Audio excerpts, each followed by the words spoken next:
en este edificio que siempre hace frío. ¿No tienen frío? Es que este edificio es muy, muy frío. Bueno, muy buenos días.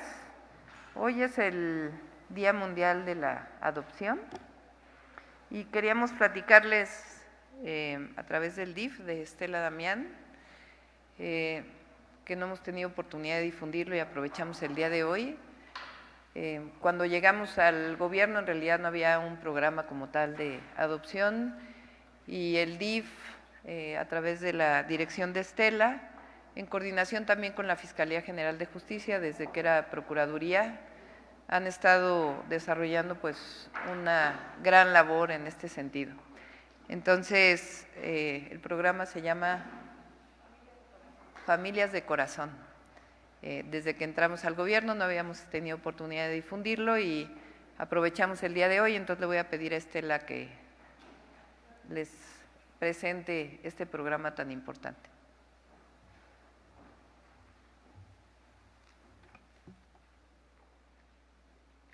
Hola, muy buenos días a todas y a todos.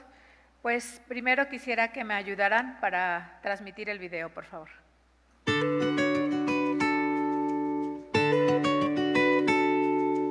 Mira, yo tengo por costumbre hablarle mucho a mis bebés. Yo siempre les estoy diciendo, en un lugar están unos angelitos que van a ser tus papás y te vas a ir un día con ellos, pero tú debes de saber que siempre vas a contar conmigo, que todo lo que te pase va a ser para bien. Brindar un ambiente sano, de amor, comprensión y libre de violencia para niños, niñas y adolescentes que no pueden vivir temporalmente con su familia es el objetivo del programa Hogares de Corazón que implementa el DIF de la Ciudad de México, en colaboración con la Red Latinoamericana de Acogimiento Familiar, RELAF y UNICEF México. Creo que la experiencia fue mutua porque él obtuvo mucho de los muchachos, nuevamente volvió a soñar con estudiar, con una familia, con algo diferente a lo que tantos años que él lleva de migrante. Lo regresan y vuelve y eso fue lo único que no pudimos hacer que desistiera. Es una experiencia que te deja marcado, muy buena porque te da la oportunidad de brindar, ¿no? Y de darles principalmente el cariño que ellos que necesitan, que es demasiado. Se requiere tiempo, paciencia y un convencimiento de que esos niños o ese niño o niña están a tu cargo y tú les tienes que dar en ese tiempo y espacio esa formación, eso elemental que es la disciplina, la estructura de cómo vivir, así de sencillo.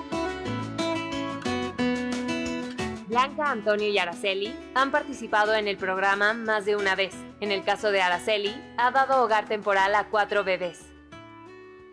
El periodo de acogida es de 3 a 6 meses. Porque sin importar su contexto, niños, niñas y adolescentes tienen los mismos derechos. Tú también puedes brindarles un hogar temporal. Visita dif.cdmx.gov.mx/Hogares de Corazón. Gobierno de la Ciudad de México.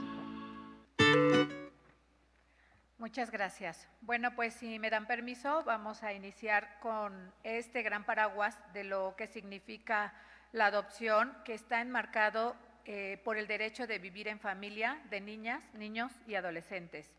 Empezaré de manera rápida a platicarles quién es y cómo se da la susceptibilidad para que sean dados en adopción. Tenemos la primera figura que habla de la adopción directa y el segundo bullet habla del derivado por la Fiscalía General de Justicia.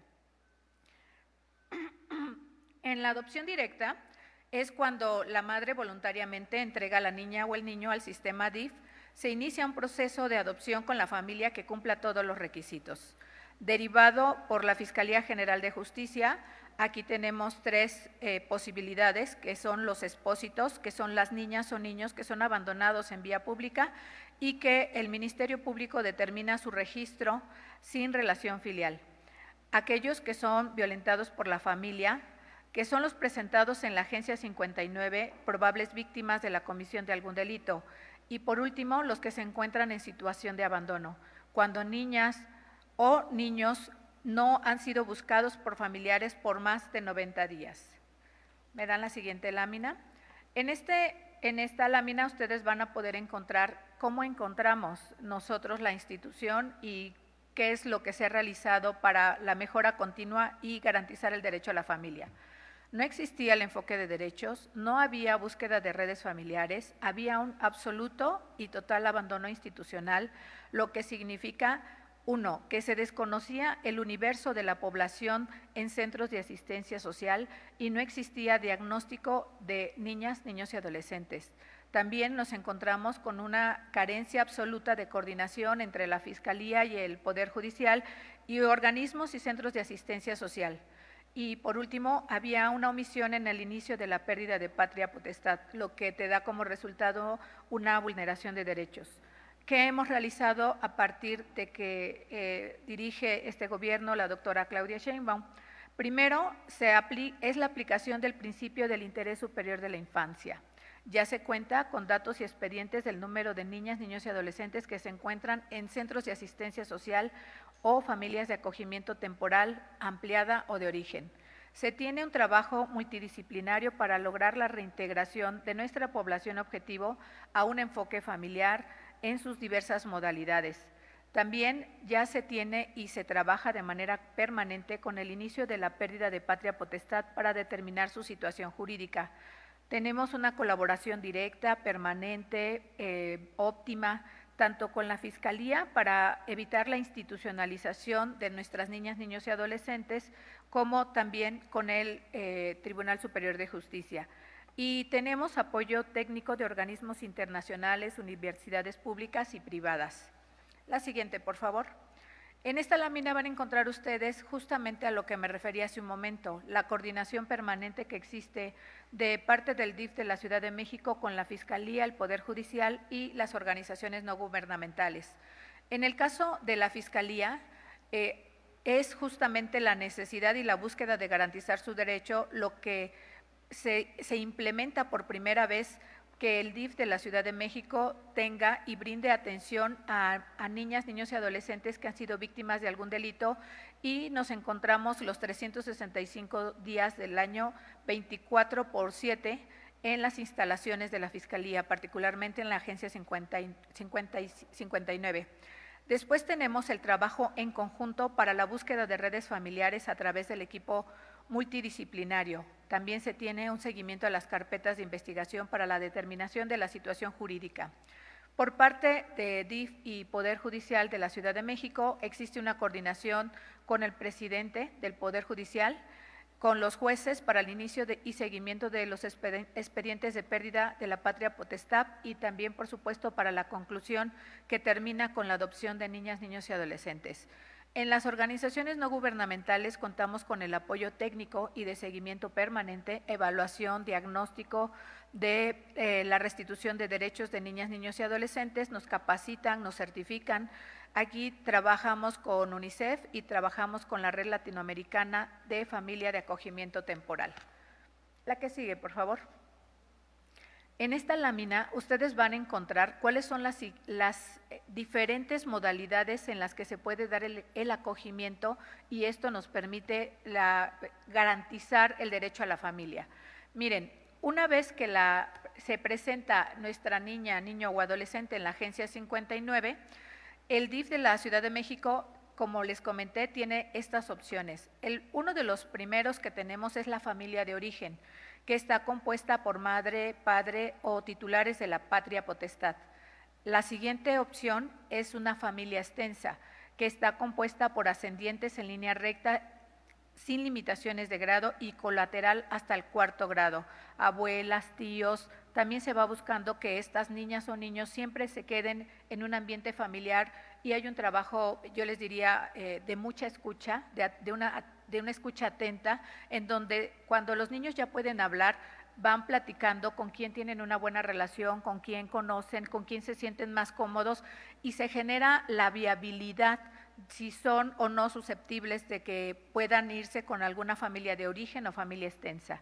Y luego tienen esta esta opción, que fue la que presentamos al principio de esta conferencia, que se llama Hogares de Corazón y que legalmente son familias de acogimiento temporal. Y aquí se cuenta con, como les comenté, con la certificación de diferentes organizaciones no gubernamentales que nos ayudan para todo este tema que tiene que ver con asuntos delicados, porque como ustedes escucharon, estas familias las certificamos, hay requisitos, se inscriben, tienen capacitaciones, pero hay algo muy importante también. De las cosas que más se trabaja es el tema del desapego, para que esa familia sepa que en un momento determinado esa niña o ese niño se va a ir con su familia de origen o con su familia extensa o con otra familia que puede ser la definitiva porque se da en adopción. La otra de las opciones, como ya ustedes observan, es la de la familia con fines de adopción, que bueno, su propio nombre lo describe. Y el último bullet que encuentran en esta lámina es lo que nosotros estamos evitando al máximo de nuestras posibilidades, que es lo que nosotros le llamamos la institucionalización. Esto significa que se brindan, estos niños o estas niñas son canalizados a estos centros de asistencia social que cubren todos los requisitos, pero que no se les garantiza el derecho a la familia. Por eso para nosotros es la última opción que tenemos. La siguiente, por favor. En la administración anterior se contaban con 900 niñas, niños y adolescentes institucionalizados a los que se les revictimizaba y se les vulneraba su derecho a vivir en familia. En estos momentos, el DIF de la Ciudad de México tiene convenios con 42 centros de asistencia social, 22 con los que se firma un convenio a donde se les otorga un subsidio. Es una aportación económica por parte del DIF y se recibe en colaboración con otros 20 quienes trabajamos con ellos, pero no se tiene un recurso económico de por medio. Y por supuesto también todos los CAIS de la Ciudad de México y del DIF nacional. En el círculo ustedes pueden observar cuál es la población que en estos momentos tiene actualmente el DIF de la Ciudad de México.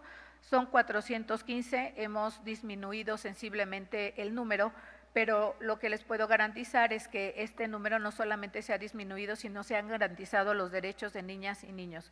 Y tienen ustedes ahí el porcentaje de cuántas son niñas y cuántos son niños.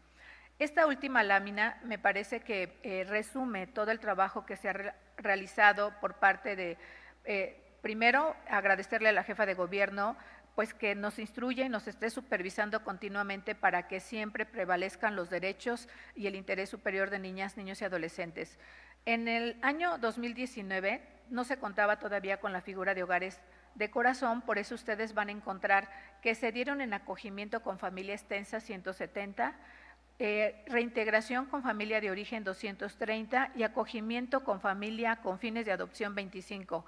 En el año 2019 tuvimos 425 niñas, niños y adolescentes a los que se les garantizó una familia. En el año 2020, acogimiento con familia extensa fueron 708, reintegración con familia de origen 251, hogares de corazón que empieza, para nosotros el COVID fue un área de oportunidad porque no podíamos tener en los mismos espacios a muchos niños y entonces esto nos permitió arrancar algo que ya teníamos preparado y que hoy ustedes ven ya en una difusión y con una campaña importante. Y el último son acogimientos con familia con fines de adopción. El año pasado tuvimos 1,041 niños a los que se les dio el derecho a vivir en familia. Este año la numeralia va de la siguiente manera. Tenemos 790 niñas, niños y adolescentes en acogimiento con familia extensa, la reintegración con familias de origen 348. Actualmente tenemos 29 familias que pertenecen a esta certificación de hogares de corazón y acogimiento con familia con fines de adopción 29. La suma de todos estos, de lo que pareciera simplemente número, significan 2,662 casos que no son niños, a los que se les ha garantizado su derecho a vivir en familia. ¿Por qué les digo que son casos? Porque en muchas ocasiones el acogimiento con familia extensa es de 2 niños o de 3, en otros casos el acogimiento con hogares de corazón no es solamente un niño, sino van 3 hermanos, por eso lo que estamos haciendo es englobarles cuántos casos se han atendido y cuántos han tenido derecho a vivir en familia, son 2,662 casos. ¿Sería cuánto de la presentación? Sí, claro.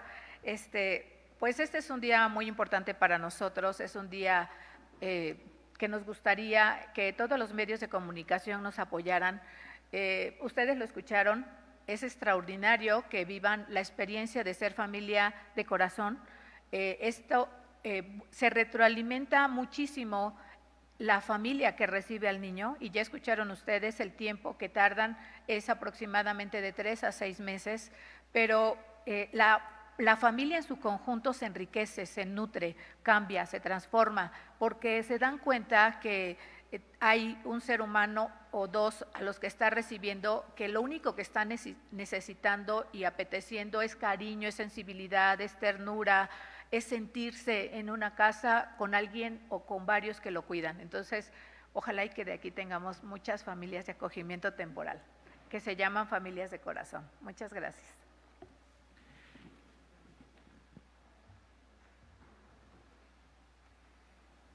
Pues listo. Iniciemos sesión de preguntas y respuestas con Emanuel Morales de Multimedios. Hola, ¿qué tal? Muy buenos días a todos. Doctora, en el contexto de que su administración se ha enfocado en flexibilizar los trámites burocráticos, ¿se ha pensado en la flexibilización de los trámites de adopción? Sí, hay una, si quieres comentarlo, y también hay una iniciativa. De hecho, hay una reforma de ley que la propuso y fue aprobada y publicada por parte de la hoy embajadora de Argentina, la diputada Lilia Rosbach.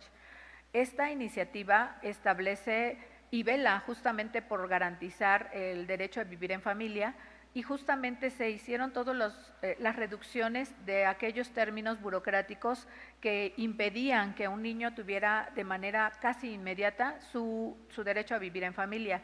Te podría señalar que en estos momentos el término que tiene el DIF de la Ciudad de México es de 6 meses, una vez que nos entregan toda la carpeta los solicitantes, y que por supuesto acreditan todos los requisitos. Se tiene un gran mito con relación al tema de que es imposible adoptar, de que te tardas muchísimos años y de que nunca lo logras. Lo que nosotros te podemos decir es que, vistes tú las cifras, en estos momentos en número cerrado tenemos 90 casos dados en adopción, bajo otras denominaciones garantizando el derecho a la familia tenemos otros tantos más. Pero sí te puedo asegurar que la tramitología a través de esta iniciativa que ya hoy es ley, se disminuyó sustantivamente la burocracia que se tenía para atender este tema tan sensible. En otro tema, doctora, ayer los alcaldes nuevamente los alcaldes opositores le extienden nuevamente la invitación a que los acompañe mañana a la Cámara de Diputados a solicitar más presupuesto, e incluso comentaron que van a buscar rescatar el fondo de capitalidad. ¿Qué les comentaría, doctora? Sí, estamos de acuerdo con el presupuesto que se envió, lo que no estamos de acuerdo es con la controversia constitucional que interpuso el Estado de México. El otro día fue tema de una mañanera. Hay una fórmula para dispersión de recursos a los estados y a la Ciudad de México. Esa fórmula tiene que ver uno de los indicadores, de igual manera que nosotros transparentamos la fórmula para la dispersión de recursos o para el presupuesto que le corresponde a cada alcaldía. En el caso del Gobierno de México o en general de la Cámara de Diputados, para poder aprobar el presupuesto de egresos del Congreso de la Unión, hay una fórmula en donde población es una variable muy importante. En el último censo del 2020, la proporción de la población del Estado de México respecto a todo el país disminuye. Durante muchos años se le dio muchos recursos al Estado de México y estuvo castigada la Ciudad de México por motivos políticos. Ahora que se hace el ajuste que beneficia, entre otros, a Nuevo León, por ejemplo, y a la Ciudad de México, se interpuso una controversia que le dieron suspensión en la Suprema Corte de Justicia de la Nación por parte del Estado de México para que se le siga dando el mismo recurso. Ahí nosotros hemos interpuesto todo lo que se requiera porque estamos defendiendo a los habitantes de la Ciudad de México en el sentido de que la proporción de la población pues es mayor ahora de la Ciudad de México que lo que representaba el Estado de México, es mayor la población. Entonces lo que queremos es que se nos resarza lo que corresponde ya al 2022 con respecto a la población. Nos correspondía desde el 2021, pero lo que estamos peleando es por lo menos que en el 2022 nos correspondan los recursos que deben ser. Y ahí pues si nos ayudan todos los alcaldes pues sería muy bueno. Eso sería para beneficio de la Ciudad de México. ¿Cuánto es este recurso que están solicitando? Son, por la distribución de población nos corresponderían alrededor de 1.500, 2.000 millones de pesos adicionales, por lo menos. Okay. Doctora, bueno, viendo ya los preparativos del 20 de noviembre, ¿ya tiene pensado los festejos y el gobierno de la Ciudad de México cómo se va a sumar? El 20 de noviembre es el desfile del oficial nacional del gobierno de México. Les adelanto de una vez, este sí es importante, vamos a hacer nosotros un desfile de la Policía de la Ciudad de México, junto con bomberos y algunas otras corporaciones. Ya les vamos a dar la fecha. Es por primera vez que se hace y queremos que se instaure. Es una relación distinta de la Policía de la Ciudad con la ciudadanía y además queremos que pues se sepa no solamente su equipamiento, sino que realmente los policías se sientan orgullosos y la población también orgullosa de su policía. Va a ser en diciembre, ya les vamos a dar la fecha exacta, y también lo que tiene que ver con diciembre ya lo vamos a presentar en su momento. Ya para finalizar de mi parte, perdona que me extienda, ¿cuál es el llamado, ya viene diciembre, el inicio de las peregrinaciones a los visitantes de otros estados? Y si ya se está hablando con el episcopado para cerrar nuevamente la basílica el 12 de diciembre. No se va a cerrar, ahora va a haber un protocolo especial y tenemos una reunión probablemente la próxima semana con particularmente el rector, se llama rector, de la Basílica, pero también en general con la Iglesia Católica para el tema del 12 de diciembre. Entonces ya nos vamos a reunir la próxima semana para poder dar la información. Y en general pues es seguirnos cuidando, ya conoce la población cuáles son las medidas generales y pues que en caso de cualquier problema de salud acudan de inmediato a su médico o a los centros de salud. Gracias. Continuamos con Cecilia Nava del Sol de México. Hola, buenos días a todas y todos. Primero sobre el tema del DIF, me gustaría que me platicara sobre si se quedaron algunas niñas y niños sin algún tutor o sin los dos tutores por el tema del COVID. Tu pregunta es Leona Vicario, ¿verdad? Más bien, si ustedes recibieron niñas y niños que se hayan quedado sin padres. No, no tenemos ningún caso que tenga abandono porque falleció su papá o su mamá. No hay ningún caso registrado en la ciudad. Siempre se tiene una red de protección que fundamentalmente es su familia consanguínea. Uh-huh. Y en este tema de Leona Vicario, ¿a cuántas niñas y niños les han entregado por este tema que perdieron algún tutor? 5,400 en estos momentos. Muy bien, muchas gracias. Doctora, en el tema, a propósito de lo que sucedió con la exsecretaria de Turismo, ¿nos pudiera dar su comentario respecto a la salida del exfuncionario Santiago? Pues no tengo ningún comentario, solo lo que comenté en el caso de Paola. Me parece que es fundamental que todos los que somos parte de este movimiento de la Cuarta Transformación de la Vida Pública de México, para nosotros el que el servidor público viva en la justa medianía y no tenga estos excesos es fundamental. Nosotros tenemos que ser un ejemplo para todos y en ese sentido pues cualquier servidor público tiene que trabajar en ese sentido. Más allá, les comento, el día de hoy tuve gabinete ampliado en la mañana para tocar varios temas que tienen que ver con los programas del próximo año y el presupuesto del próximo año, los programas prioritarios, pero también les comentaba a ellos que no es un tema de si tienen recursos propios o no, sino de cómo se comportan siendo servidores públicos. Y para nosotros la cercanía y la justa medianía pues es fundamental. Doctora, y en otro tema, respecto a una nota que se publicó en El Sol de México en esta semana, es que comentan de que hasta el tercer bimestre, entre mayo y junio, SACMEX no ha podido tener la tecnología completa, los medidores, pues para medir el tema del agua, y hay denuncias de que les están cobrando de 4 a 8 pesos más de lo que antes recibían. La pregunta es, ¿hasta cuándo van a tener el total de los medidores en la ciudad? Se tienen los medidores. O sea, el tema es, si ustedes recuerdan, antes operaba la comercialización del agua a empresas privadas, pasó al gobierno de la ciudad y sobre todo el primer bimestre se ajustó a lo mismo que venían pagando, en lo que había la adecuación de del nuevo sistema de operación, pero ya está funcionando adecuadamente. Si algún ciudadano tiene algún problema con su tarifa del agua, que por alguna razón le haya llegado un pago de derechos mayor del que venía pagando, pues a lo mejor tiene que ver con la medición, y normalmente lo que hace el sistema de agua se revisa si es que hay alguna fuga dentro del hogar, y si no, pues se hacen los ajustes correspondientes y pueden hablar al Locatel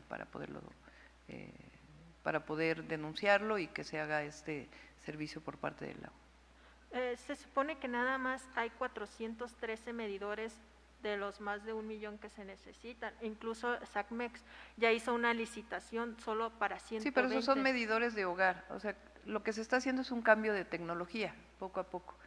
No tiene tanta prioridad como el programa de sectorización, pero hay medidores que vienen de hace mucho tiempo. O sea, probablemente ustedes tienen los medidores en donde es manual la lectura. Hay otros medidores que se fueron cambiando históricamente en las casas por medidores que ya son automáticos o incluso que a distancia pueden reportar la medición del agua, que sería lo ideal. Entonces, pues claro que tiene que haber un cambio de medidores, pero eso pues es un programa que va a llevar su tiempo, el cambio de medidores. El tema es que quien medía el consumo del agua, pues antes eran empresas privadas, ahora son personas que trabajan en el sistema de aguas de la Ciudad de México. ¿Cuándo tendremos ya adaptado todo el sistema? Tiene que estar este mismo año, ya se está adaptando en algunas, es por regiones y ya está comenzando a operar adecuadamente. Gracias. Continuamos con Daniela Vega de UNO TV. ¿Qué tal, doctora? Hola. Buenos días. Para la titular del DIF me gustaría preguntar de inicio, ¿cómo es que una persona interesada en formar parte de este programa Hogares del Corazón puede sumarse? Y además, ¿cómo es que el DIF investiga justamente a estas personas que van a tener a los niños en sus casas? Sí, con todo gusto. En el video viene, pero con todo gusto te doy la página en donde se pueden inscribir y tener toda la información, dif.cdmx.gov.mx/Hogares de Corazón. Ahí tú te puedes registrar para señalar que tú estás interesado en formar parte de este programa. Se te piden varios requisitos, acreditar que tienes un modo honesto de vivir, tu comprobante de domicilio, tu edad, con quién vives, entre otros. Y se hacen visitas a domicilio y se hacen talleres, pláticas y certificaciones. Es decir, no solamente porque tú te registres en la página de manera automática ya formas parte de Hogares de Corazón, no. Hay todo un seguimiento, les señalábamos que nos dan capacitación permanente y también nos están apoyando para que observen nuestros procesos de revisión de documentos, visitas domiciliarias y certificaciones a las familias. No es algo tortuoso, es algo amable, pero sí nosotros nos debemos sentir con la seguridad de que la niña o el niño se va a un Hogares de Corazón en donde va a recibir fundamentalmente el cariño que seguramente le faltó y por eso lo tenemos nosotros. Entonces, sí está muy cuidado el procedimiento. ¿Realizan análisis de antecedentes penales, por ejemplo? Sí. O sea, el tema que tiene que ver con, te señalaba, por ejemplo, si trabaja en un lugar de gobierno, si tiene una empresa, o sea, sí se indaga a qué se dedica la persona, no debe tener antecedentes penales. No son los mismos requisitos que para adopción, pero te diría que son muy parecidos. Entonces, lo que nosotros hacemos, y yo aquí agradezco mucho al equipo de la Procuraduría de Atención de Niñas, Niños y Adolescentes, aquí está nuestro compañero Francisco Santamaría y mi compañera responsable de la dirección de área, mi compañera Edith Hernández. Hay un equipo muy profesional y muy serio que es vigilado por organizaciones no gubernamentales todo el tiempo. Entonces, no, la familia de corazón no es adopción, es acogimiento temporal, pero es una manera de garantizar su derecho a la familia. Muchas gracias. Doctora, el plantón de los triquis sobre eje central cumple ya 10 meses. ¿Cuáles son las acciones que ha desplegado el gobierno de la Ciudad de México para estar en contacto con este grupo de indígenas originarios de Oaxaca? Ellos señalan, más allá de que busquen comerciar productos, como sucede en algunos otros casos aquí en la ciudad, que son víctimas de desplazamiento forzado. ¿Cómo coordina el gobierno de la ciudad pues estos diálogos con los integrantes de este plantón? Sí, es un conflicto en el estado de Oaxaca, particularmente en San Juan Copala, y lo está viendo el subsecretario de Derechos Humanos, Alejandro Encinas, por parte de la Secretaría de Gobernación. De hecho, yo me he comunicado personalmente con el gobernador Murat, porque pues, digamos, si es un tema en Oaxaca no tendría por qué estarse manifestando en la Ciudad de México y además, pues en una zona tan importante para la ciudad, justamente enfrente del Palacio de Bellas Artes y además pues el acceso al centro de la ciudad y al eje central.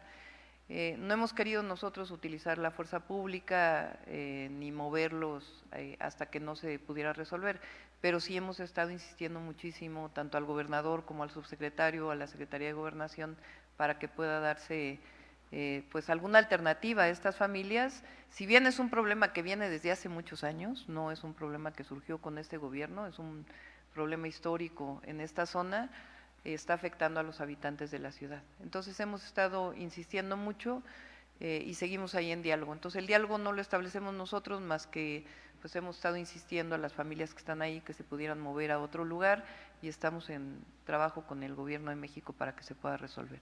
Pero sí es un llamado a que, pues siendo un problema que no es de la ciudad, pues sí es importante que se le dé pronta solución.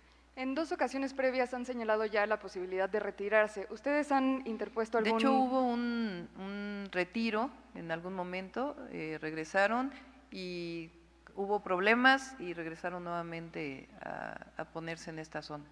Entonces, pues estamos ahí en diálogo permanente y estamos, pues lo que se requiera por parte del gobierno de la ciudad para que se pueda resolver lo más pronto posible. ¿Se ha establecido algún plazo? ¿Contemplarían habilitar algún tipo de albergue? No hemos establecido un plazo, pero sí pues hemos solicitado ahí al subsecretario de Gobernación y también al gobernador pues que nos apoyen para que se pueda pues darle una alternativa a estas familias y de parte del gobierno de la ciudad lo que requieran las familias para poder ubicarse en otro sitio en lo que se resuelve el problema. ¿Les han otorgado algún tipo de apoyo?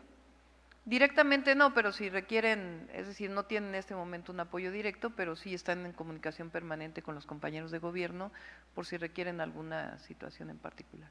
Doctora, finalmente, el día sábado comentaba sobre la posibilidad de abrir una nueva sede para la vacunación de rezagados.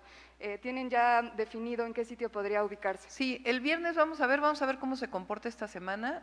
Hubo mucha afluencia el sábado, porque mucha gente pensó que era el último día ya de vacunación. En cuanto dimos la información de que se va a mantener permanente, bajó un poco la afluencia y están valorando nuestros compañeros, sobre todo la Secretaría de Salud, Eduardo Clark y el IMSS, que es quien más nos apoya en la vacunación, si es necesario abrir otra sede y ya lo haríamos en todo caso el viernes, lo anunciaríamos. Gracias.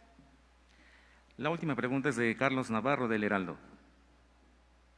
Bueno, me gustaría preguntarle a la titular del DIF si han hecho algún análisis o si pueden saber el impacto que ha generado este programa de acogimiento temporal sin fines de adopción en los menores.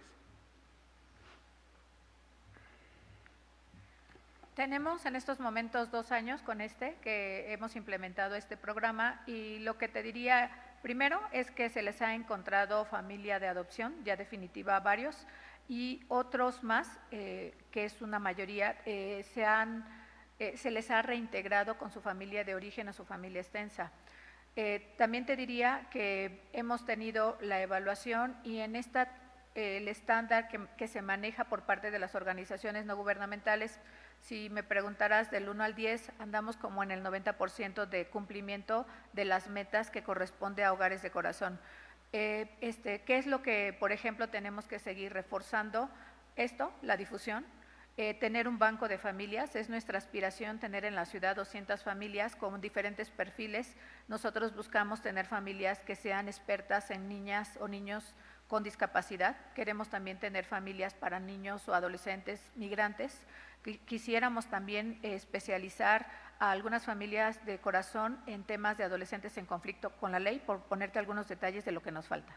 ¿Ustedes qué han visto en el comportamiento de los menores cuando ya entran en con las familias de acogimiento temporal? ¿Qué han notado en ellos? Mira, el primer cambio en su conducta y en su comportamiento es que los niños se sienten felices, esa es la palabra que describe el estar en un ambiente sano, libre de violencia y con personas que viven en un mismo techo y ellas o él sabe que son su familia temporal. Lo primero que observas es que el niño se estabiliza, el niño adquiere mayor seguridad. Nos han llegado niños que no saben leer ni escribir y ya tienen 8 años, aprenden a leer y escribir con su familia de corazón. Nos hemos encontrado otros casos como los que acabas de observar en el video, en donde ya se están especializando en bebés. Hemos tenido ya niños o bebés con discapacidad y se remonta paulatinamente la discapacidad con todas las atenciones, cuidados y cariño que le da la familia de acogimiento. Sí hay un cambio muy importante, que eso es lo que te reportan los estudios internacionales. Un niño que vive institucionalizado no se desarrolla igual, no tiene incluso esta parte que tiene que ver con la búsqueda, con la inquietud, con la satisfacción y la exploración y la motricidad, el lenguaje, todo lo que caracteriza a las niñas y a los niños es totalmente diferente los estudios de aquellos niños que están institucionalizados y aquellos que tenemos en familia. ¿Han encontrado casos donde no haya resultado exitoso este acogimiento de parte de las familias? Fíjate que lo que hemos encontrado, que te diría que ahí son de las cosas que estamos trabajando mucho, es que se nos llegan a encariñar de más las personas que reciben a los niños, y lo que hemos estado fomentando mucho y nos están fortaleciendo con las certificaciones a las familias que llegan es justamente que los que vengan, si quieren adoptar, tomen esa vía, porque es una diferente a la de familia de corazón. Pero no nos hemos encontrado con una experiencia negativa en donde yo te pudiera traer el detalle de que un niño fue maltratado, un niño fue… No nos hemos encontrado con eso, más bien es lo contrario. Tenemos que reforzar la parte del desapego cuando viene el momento de despedirse de la niña, el niño o la adolescente. Gracias. Doctora, en otro tema, retomando el planteamiento de mi compañero Emanuel de Multimedios, hace unos años el fondo de capitalidad funcionaba, por ejemplo, para recursos para el metro. En este caso, ¿usted considera que es necesario un fondo de capitalidad para la ciudad? Nosotros recibimos recursos del Gobierno de México para varios temas, obras, digamos, prioritarias en la ciudad. Uno de ellos es la terminación del tren interurbano. Nosotros estamos haciendo una parte importante del tren interurbano y eso es recurso del Gobierno de México. La otra es la continuación de la línea 12 del metro. Antes venía por recurso de capitalidad, ahora es un convenio directamente con Secretaría de Comunicaciones y Transportes o del Fonadín y directamente entran los recursos al gobierno de la ciudad. El otro pues es el proyecto Chapultepec y ahora es este proyecto del trolebús que va a entrar de Chalco hacia la Ciudad de México, tanto a la línea 12 como a la línea A del metro. Van a venir recursos también para el mejoramiento de la línea A del metro. Entonces hay muchos recursos del Gobierno de México que entran al gobierno de la ciudad. No se requiere el fondo de capitalidad donde, digamos, se concursaba por recursos, sino que son recursos que se establecen a través de otros mecanismos. Muchas gracias. Y por último, preguntarle si tuvo la oportunidad de revisar el mensaje del presidente en la UNO y saber cuál es su opinión al respecto. Sí, pues yo felicito al presidente. Van a decir que otra vez estoy felicitando al presidente. Sí, felicito al presidente. Otra vez lo voy a decir. Sí, felicito al presidente. Fíjense, hace poco, aprovechando que ahora Pablo Gómez está en, creo que les pedí, ¿no? Por ahí si lo tienen, que está ahora en la unidad de la UIF, escribió un tuit que muestra mucho lo que a veces se dice mucho en términos de palabras y no de acciones. Dice, en la COP26, 5 países de los más ricos y 17 grandes transnacionales anunciaron un fondo de una sola vez de hasta $1.700 millones para reforestación en 24 países pobres en favor de 35 millones de personas. El gobierno de México, en el programa Sembrando Vida, invierte $1.200 millones cada año. Nada más para que vean la diferencia. O sea, tuvo que haber una COP26 para establecer este fondo. Y lo que invierte el gobierno de México en reforestación. ¿A qué me refiero con esto? Pues que $1.700 millones para reforestación en 24 países más pobres, pues es un recurso muy, muy bajo. Lo que está planteando hoy el presidente en la parte que alcancé a escuchar, pues es que haya recursos que se aporten voluntariamente de las corporaciones y de los hombres o mujeres más ricos del mundo a un fondo. Y además que del G20 se apoye un porcentaje del PIB. Y que ese recurso realmente se utilice para el beneficio y para la disminución de la pobreza en el mundo y dar bienestar. Y eso es una propuesta que creo que nunca se había hecho y que lo que busca es precisamente sacar de la pobreza a más de 700 millones de personas que viven en esta condición en el mundo entero con menos de $2 diarios. Entonces, es una propuesta, pues sencillamente, como él dice, de fraternidad, es decir, que realmente haya una solidaridad del más rico con el más pobre, una propuesta que redistribuye recursos y que realmente atiende a la monstruosa desigualdad, a la gran desigualdad que hay en el mundo y en particular a la atención de la pobreza. Las Naciones Unidas tuvo los objetivos del milenio hacia el año 2000, que se tenían que cumplir en el 2015.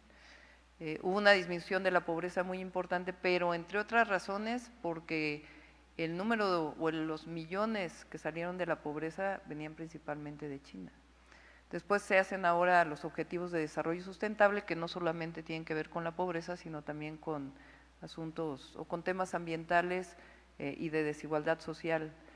Y esta propuesta que se está haciendo pues es una aportación a un fondo para atender directamente, sin ningún intermediario, a aquellos que más lo necesitan.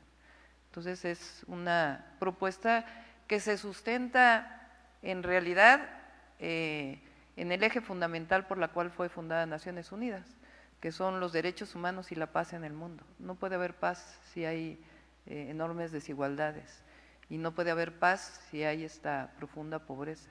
Entonces la fraternidad de las naciones tiene que sustentarse precisamente en atender a los más pobres del planeta. Gracias. Y por último, si nos puede recordar quién se queda de encargado de despacho en la Secretaría de Turismo de aquí en la Ciudad de México. Sí, es Francisco, se me olvidó ahora su apellido, que está de director general de turismo. Está ahora en este momento de encargado del despacho y ya estamos evaluando personas para poder nombrar lo más pronto posible. Gracias, buen día a todas Gracias. y todos. Concluimos con la conferencia de prensa. Muchas gracias a todos.